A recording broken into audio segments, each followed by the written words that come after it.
Thank you very much, Madam Chair. Today I'm presenting Senate Bill 407 to strengthen protections for some of our most vulnerable youth by ensuring that they aren't placed in hostile homes.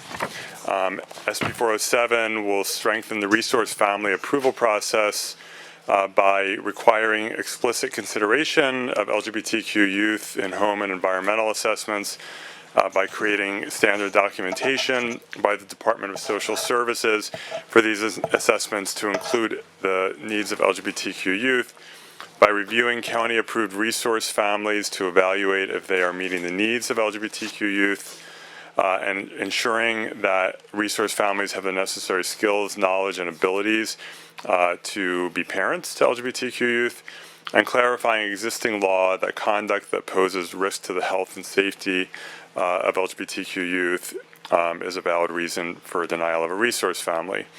According to the California Child Welfare Indicators Project, there are about 53,000 foster youth in California.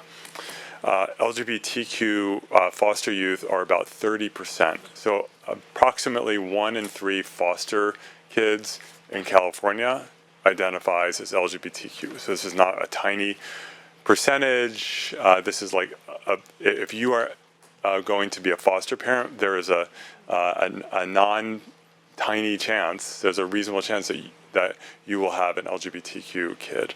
And we want to make sure that we aren't placing these kids in the homes where there's hostility towards them. That's not in the interest of the kids. It's not in the interest of the foster parents.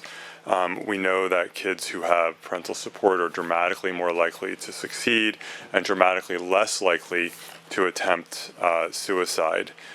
California has made great strides around the needs of all foster youth, a lot of work to do, including the needs of LGBTQ foster youth, but there's more work ahead, and we need to make sure that we are creating the healthiest settings possible for these kids.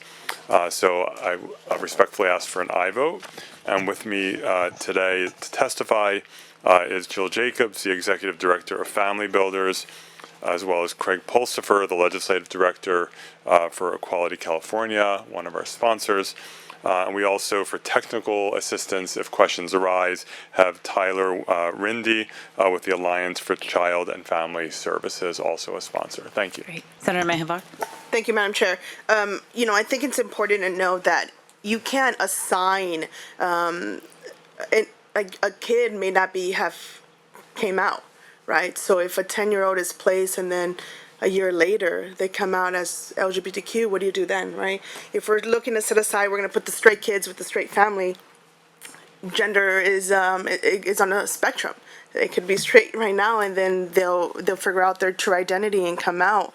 I mean, in LA, we saw that LGBTQ plus foster youth were ×2 more at risk, or reported ×2 that they received poor behavior or treatment by their foster parents compared to non-LGBTQ plus youth. That's a staggering number. And when you have 1 in 3 possibility of getting an LGBTQ plus kid in your home, that's when we have to reimagine how we approach and how we put foster youth into these homes.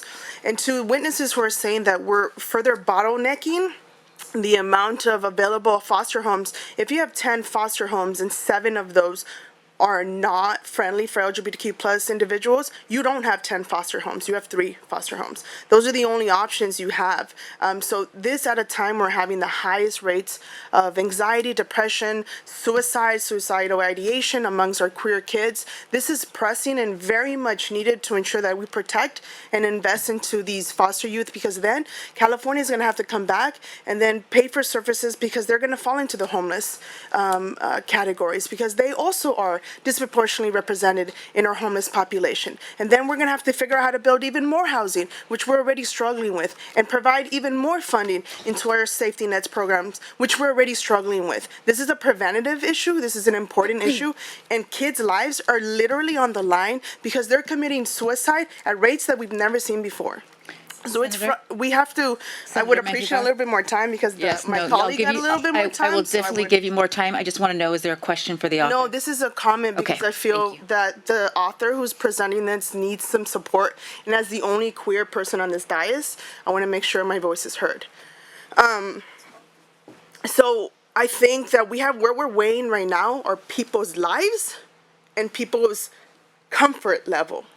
That's what we're weighing right now, and I think that's what I want my colleagues on this dais to remember. These are kids. This is a human life because they will commit suicide if we don't place them in safe homes. That's it.